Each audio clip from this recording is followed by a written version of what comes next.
Bonjour à tous. Aujourd'hui, on est en rendez-vous avec Philippe Fisset et il veut nous parler de son organisation et sa gestion du temps et en particulier de comment ça s'organise quand on a des adolescents. Bonjour Philippe. Je te laisse te présenter plus en détail. Alors bonjour à tous. Oui, je travaille au niveau des adolescents. Alors comment je suis arrivé à travailler comme ça? Alors moi, je travaille un petit peu dans le secteur social, notamment dans la protection de la famille. Alors je suis souvent confronté à des situations qui sont difficiles, voire parfois graves, notamment en ce qui concerne les conflits familiaux, les conflits entre les parents et les ados. On vit dans une société de plus en plus individualiste et ça crée énormément de problèmes entre les personnes en règle générale et entre les personnes également qui vivent dans un foyer. À la moindre frustration, on va dire, c'est l'explosion. Donc beaucoup de parents sont débordés, sont dépassés et ils ne savent plus vraiment comment faire.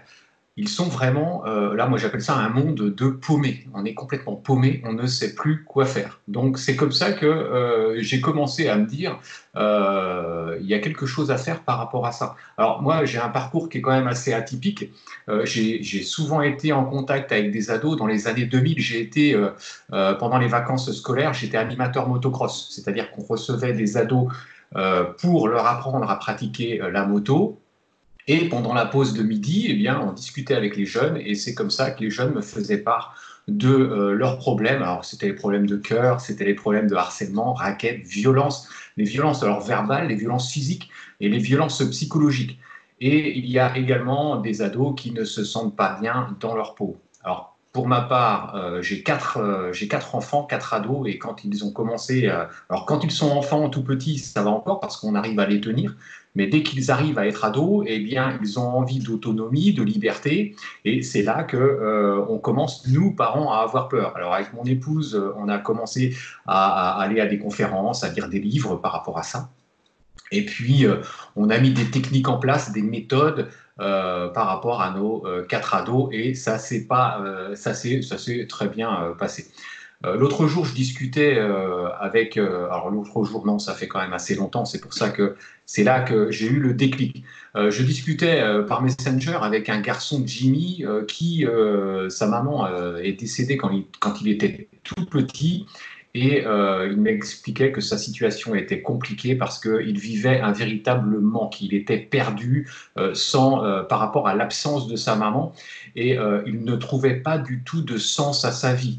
Et j'ai commencé à lui donner des conseils, je lui remontais le moral, et petit à petit, eh bien, il allait beaucoup mieux. Et c'est à partir de ce moment-là que je me suis dit, mais il faut que j'aide beaucoup plus d'ados et de parents d'ados. Et c'est en achetant le livre d'Olivier Roland, Tout le monde n'a pas la chance de faire des études, que là, ça m'a vraiment retourné le cerveau. Et je me suis dit, mais c'est exactement ça à mettre en place, à mettre en application. C'est donner du contenu sur Internet. Et j'en suis arrivé là, quoi. Ouais, ouais. C'est le livre Tout le monde n'a pas la chance de rater ses études, c'est ça? Exactement. Oui, oui. Ok, cool. Ah, je savais pas en fait que t'étais arrivé à tout ça grâce à ce livre-là. Intéressant, merci. Et t'es papa de quatre adolescents, tu gères le site Gérer mon ado, où t'aides des ados à passer leur crise, disons. Est-ce qu'il y a des fois tu te dis que tu as trop de choses à faire et que tu vas pas y arriver? Alors ça, c'est clair. Au début, quand on met, on va dire, un doigt dans l'engrenage, c'est assez compliqué parce qu'on a une tonne d'informations à intégrer, que ce soit mettre du contenu sur Internet. Alors le contenu, le principal contenu que je mets, moi, ce sont des vidéos YouTube. Je fais des vidéos YouTube pour les parents d'ados.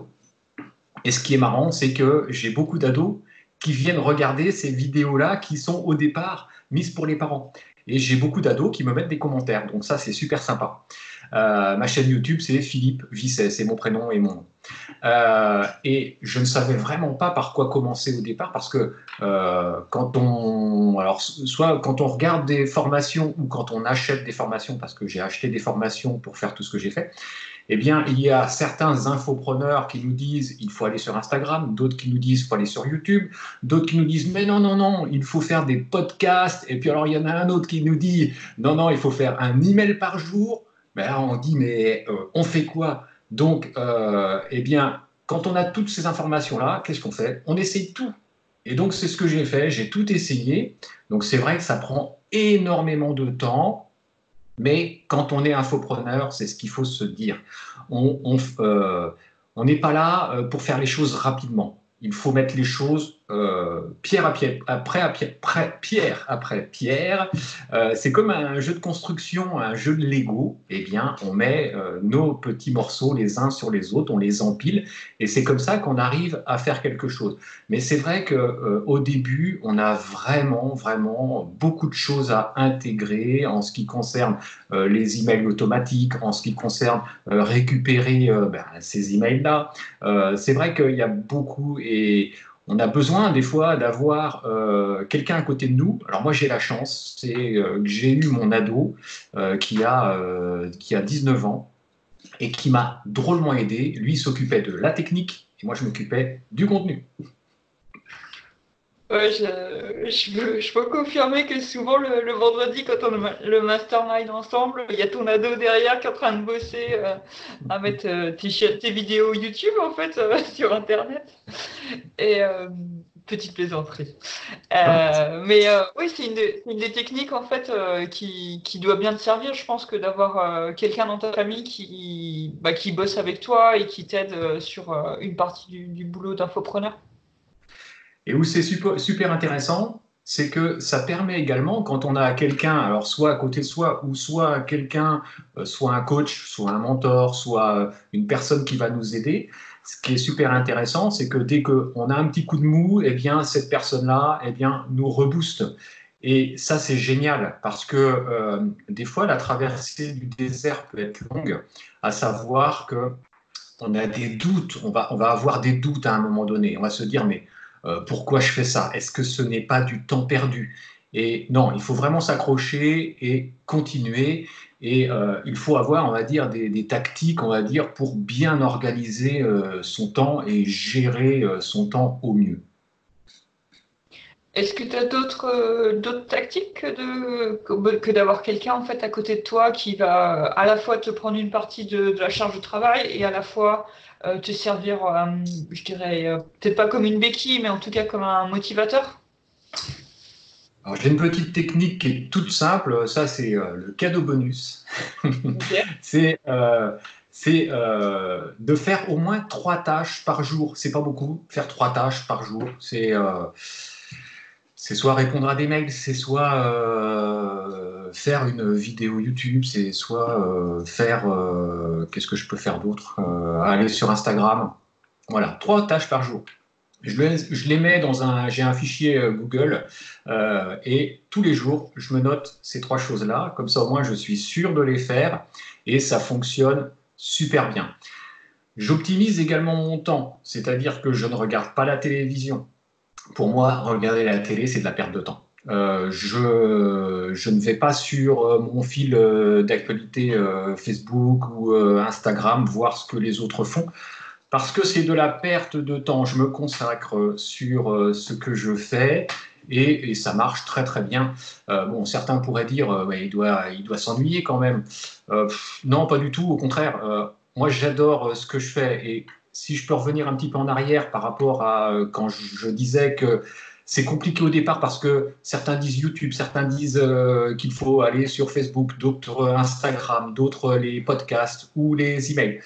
Faites ce où vous vous sentez le mieux. Voilà, ça c'est la principale règle. Faites où vous vous sentez le mieux et c'est comme ça que vous allez réussir et c'est comme ça que vous allez faire du contenu pertinent et du contenu où les personnes qui seront en face vont aimer parce qu'elles vont sentir que vous le faites avec votre cœur et que vous aimez ça. Ok, merci. Est-ce que tu peux nous partager ta vision à 3 ans de ce que tu veux vivre, de tes projets? Ma vision en 3 ans. Bien, c'est de développer, on va dire, encore plus mes programmes, mes formations, du coaching pour parents d'ados. C'est vraiment réussir. C'est emmagasiner le plus de savoir, le plus de connaissances pour les transmettre. J'ai vraiment, je prends ça comme une mission. Voilà, il faut que j'aide les parents d'ados pour que leurs ados aillent mieux. Et comme je dis souvent, un bon ado fera un bon adulte. Excellent. Exact. Et donc, dans cette vision à long terme, c'est quoi ton prochain objectif? Alors, mon prochain objectif, c'est d'intégrer une formation qui est faite pour les ados difficiles. C'est-à-dire que c'est en université. C'est-à-dire qu'on met ensemble des personnes qui sont expertes au niveau des ados, que ce soit des pédopsychiatres, que ce soit des personnes toutes les personnes qui ont quelque chose autour des ados. Et grâce à ça, eh bien, on trouve vraiment les bonnes choses à appliquer pour les ados difficiles. Parce que c'est vrai qu'en ce moment, les ados eh bien, sont compliqués, mais comme je dis, il faut les comprendre parce que aujourd'hui, la vie n'est pas simple. Quand on voit les grèves, quand on voit, on parle que de retraite, alors que bon, nos ados, ils ne sont pas encore dans la vie active, donc ça peut leur faire peur. Ça peut leur faire peur. On voit qu'il y a de plus en plus de déscolarisation, les enfants qui ne veulent plus aller à l'école parce qu'ils ne trouvent plus de sens à ça.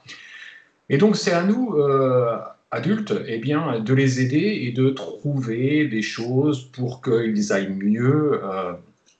J'ai des petites histoires qui sont glauques. Là, dernièrement, j'ai un, un jeune que je connais, 17 ans, qui est mort par pendaison. Donc, c'est terrible. C'est pour ça qu'on doit vraiment faire quelque chose et les encourager pour l'avenir et leur dire n'écoutez pas la télé, n'écoutez pas la radio et faites ce que vous avez envie de faire et avancez, quoi.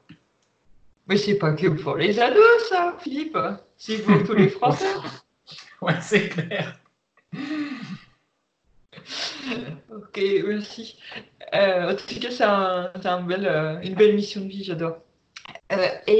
Comment, par exemple, pour cette université, pour les ados difficiles, comment est-ce que... donc, c'est un projet assez gros. J'imagine que c'est un projet sur plusieurs mois. Comment tu passes à l'action? Comment tu réfléchis à ce que tu as à faire et comment tu avances? Bon, pour l'instant, je n'ai pas encore intégré ça. Normalement, c'est au mois de septembre. Donc, avant, il faut qu'on soit accepté pour faire partie du groupe. Donc, je vais faire tout en sorte, bien évidemment, pour participer et être accepté. Ok. Ok. Est-ce que des fois dans toutes tes tâches pour remplir ta mission, est-ce que parfois tu te sens démotivé ou tu aurais envie de procrastiner justement? Est-ce que tu aurais envie de te mettre devant la télé et de tout lâcher? Alors non, alors moi, la démotivation, je ne l'ai pas. On va dire, quand on est démotivé, il y a une chose qui est très simple. Il suffit de prendre ses baskets, d'aller courir, de faire Ouais. le vide, de faire une bonne séance de sport. Alors pour certains qui ne voudront pas faire de sport, il y a autre chose, hein, une séance de méditation. Et ça permet, on va dire, parce que bon, quand on fait énormément de tâches comme ça, on a le cerveau qui commence à s'embrumer un petit peu. Donc il faut, on va dire, relâcher la pression et pour ça, eh bien moi, c'est le sport, j'enfile les baskets, je vais courir, et puis après une bonne douche, eh bien je m'y remets, et c'est mon sas de décompression, ça. Donc, du sport ou de la méditation, ça marche super bien. Moi, je suis un grand optimiste, donc je ne me repose pas sur mes lauriers et j'avance en permanence. Même s'il y a des obstacles, eh bien, il y a une montagne à gravir. Eh bien, je vais aller au sommet et planter mon drapeau. Belle vision. Pour Et revenir pour revenir à ta ouais, question tout à l'heure, en ce qui concerne mon objectif, on va dire à court terme, c'est quoi? C'est ce que j'aimerais, moi, c'est de la liberté financière. C'est pouvoir me dire, bon, voilà, j'ai pas besoin de compter mon argent demain, et c'est pour ça que j'ai des plans d'action et que euh, évidemment, être fournisseur de contenu comme on peut le faire, on donne le maximum, on donne plein de choses, mais gratuitement, parce que bien, ça fait partie de tout ça, et il faut donner de toute façon. Mais il y a des moments où on ne peut pas que donner, donc il y a des petits programmes qui s'achètent, qui ne sont pas très chers, et puis ça permet d'avancer beaucoup plus vite. Ça permet aux familles, au lieu de ne pas savoir comment faire, eh bien, elles avancent beaucoup plus vite en regardant ces vidéos de formation. Et ça permet, on va dire, d'avoir une belle harmonie familiale. Et moi, c'est ce que je veux transmettre, c'est l'harmonie familiale que je peux avoir chez moi, la transmettre aux autres. ok. Et t'as vraiment trouvé ta voie, ta mission, t'es de nature optimiste et ça fait plaisir de t'entendre parler. Mais comme ce que tu nous disais sur les ados juste avant, il y a des gens, des adultes, qui se sentent emprisonnés de leur quotidien. Tu leur donnerais quoi comme conseil pour sortir de ça? Pour sortir de ça, quel remède? Ben, Ouais, comme je te dis, c'est le remède. le remède pour sortir du quotidien, parce que c'est quand tu parles des personnes qui travaillent et qui ne trouvent pas de sens, on va dire, à leur vie ou autre, c'est ça? Ben, ce que je vois souvent, c'est en fait par rapport à l'utilisation du temps, en fait, on a un rapport compliqué avec l'utilisation du temps et que parfois on n'utilise pas son temps correctement. Et donc, chez certaines personnes, ça se traduit comme de la procrastination, et chez d'autres, ça va se traduire un petit peu comme, je sais pas, brasser de l'air, tu vois, aller un peu dans toutes les directions parce qu'il n'y a pas vraiment de direction. Et puis, euh, tu vois, par exemple, quand j'étais cadre, j'étais prisonnier de mon quotidien dans le sens où bah, je passais 12 heures par jour au boulot et je m'étais enfermée dans cette espèce de prison dorée. Et ça n'a pas été évident pour moi d'ouvrir les yeux et de me dire qu'il y avait autre chose qui était faisable et que quelque chose qui me conviendrait peut-être mieux. Et je pense qu'il y a plein de personnes qui sont dans ce cas-là où ils se disent ben voilà quoi, la vie elle est comme ça, j'ai pas le choix, je continue. Mais que en fait, probablement que ces personnes elles peuvent reprendre les manettes de leur vie et faire des changements, des plus gros changements que ce qu'elles pensent.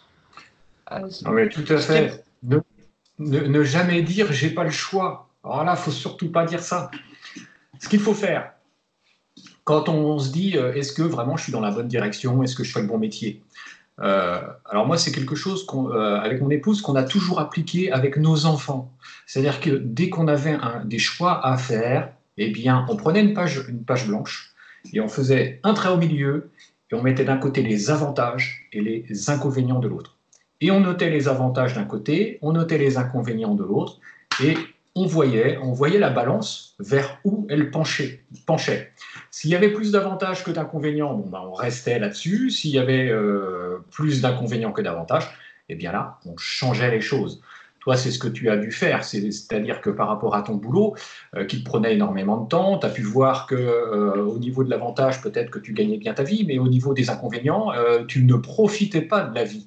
Donc, C'est pour ça qu'il faut toujours, on va dire, se recentrer sur soi-même et voir un petit peu les avantages et les inconvénients. Et après, surtout ne pas rester non plus seul, en parler aux autres.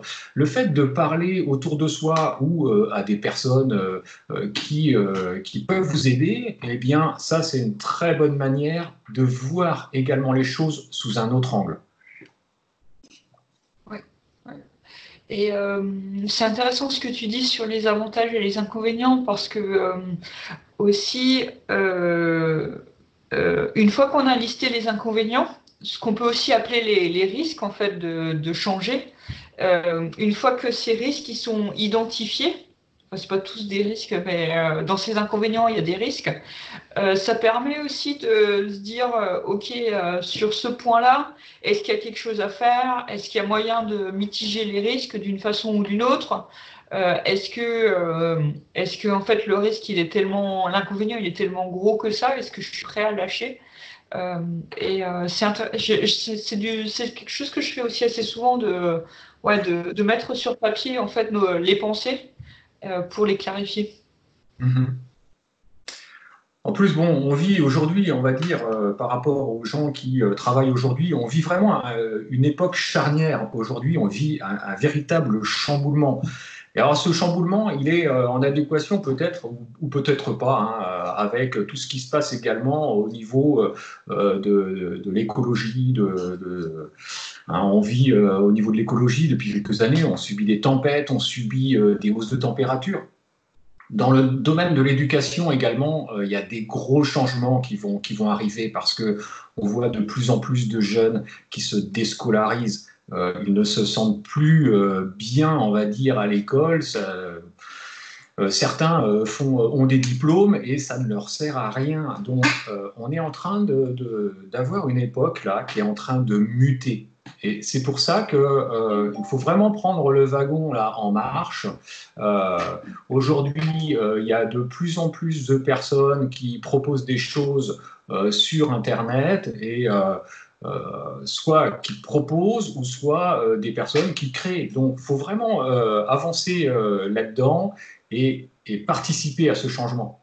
Parce qu'on ne peut plus vivre comme on vivait avant. C'est pas possible. Merci. Dans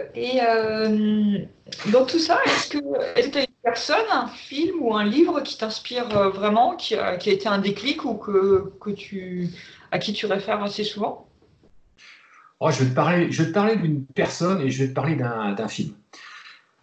La personne, c'est une histoire incroyable. Après avoir lu le livre d'Olivier Roland, donc je me suis intéressé à ce petit monde d'infopreneurs et j'ai vu qu'il y avait un jeune qui s'appelait Théophile Hélier. Ouais. Et j'ai suivi un petit peu ce jeune-là et j'ai vu qu'il habitait à Malte. Au même moment, mon fils, qui était en terminale, il était en bac pro menuiserie, il avait un stage de menuiserie à faire à Malte. J'ai dit à mon fils Lucas, j'ai dit, écoute, je te donne une mission. Tu as vu cette photo? Eh bien, il s'appelle Théophile Hélier. Je veux que tu me le trouves, que tu discutes avec lui, que tu t'en fasses, entre guillemets, un ami. Okay. Donc, il est pris là-bas, il m'a dit, OK. Lucas, c'est le... C'est celui avec qui je travaille, Lucas. Ah, c'est celui avec qui... Ok, cool, excellent. Vas-y, continue. Donc, je lui donne ça, il était 11h le matin. À 20h ou 21h le soir, je reçois une photo, un selfie sur mon téléphone, mon fils avec Théophile Hélier dans un bar. Ok. Excellent. Ils se sont revus 3-4 fois à Malte et Théophile a invité mon fils à son anniversaire dans sa résidence à Malte, dans sa belle maison avec piscine. C'est exceptionnel, c'est génial. Ouais. Donc, comme quoi, quand on a envie de rencontrer, quand on a envie de faire, quand on a envie de choses, eh bien, on peut toujours y arriver. C'est clair. Il suffit de se mettre en action. Maintenant, le film. Le plus beau film que j'ai vu, alors ça s'appelle Burt Munro. C'est tiré d'une histoire vraie. J'adore les films tirés d'une histoire vraie. Alors, il s'agit, on va dire, d'un vieux monsieur. Alors là, en l'occurrence, ce vieux monsieur-là, l'acteur principal, c'est Anthony Hopkins, qui décide de partir de Nouvelle-Zélande avec sa moto, c'est une Indian, de battre le record de vitesse sur le lac Salé. Ce vieux monsieur-là rencontre tous les problèmes possibles et inimaginables, mais il arrive à aller sur ce lac Salé et il bat le record de vitesse. Aujourd'hui, et c'est en 1960, je crois que ça se passe, et aujourd'hui, ce record-là n'a jamais été battu. Il avait une moto, et alors l'histoire vraie, c'est il avait une moto, ce monsieur, qui s'appelle Burt Munro, c'était une 600 cm3, qui ne pouvait rouler à pas plus de 80 km/h. C'était en 1920 ou 30. Il a trafiqué sa moto, il l'a désossée, et sa moto, quand il était sur le lac Salé, il est allé jusqu'à 298 km/h avec. Hein? C'est un super film parce que ça met de l'optimisme, ça permet de voir qu'avec rien, eh bien, on peut arriver à faire des choses mais magnifiques. Avec rien, on peut arriver à faire des choses magnifiques. Donc ne lâchez rien. Ne lâchez rien. Excellent. Merci. Et tu nous as dit tout à l'heure qu'il y avait une révolution, une transformation du monde et que Internet, ça ouvre beaucoup de portes pour les entrepreneurs, pour les gens qui ont envie de créer. Est-ce que tu as des conseils particuliers pour justement ces entrepreneurs qui ont envie de se lancer ou qui sont déjà lancés et qui stagnent un petit peu? Alors pour les personnes qui stagnent, l'objectif, c'est objectif réussite. C'est une de mes formations aussi qui s'appelait comme ça. C'est lorsqu'on est prêt à abandonner quelque chose, bien souvent, eh bien, on est à quelques millimètres de la réussite. Donc, n'abandonnez jamais.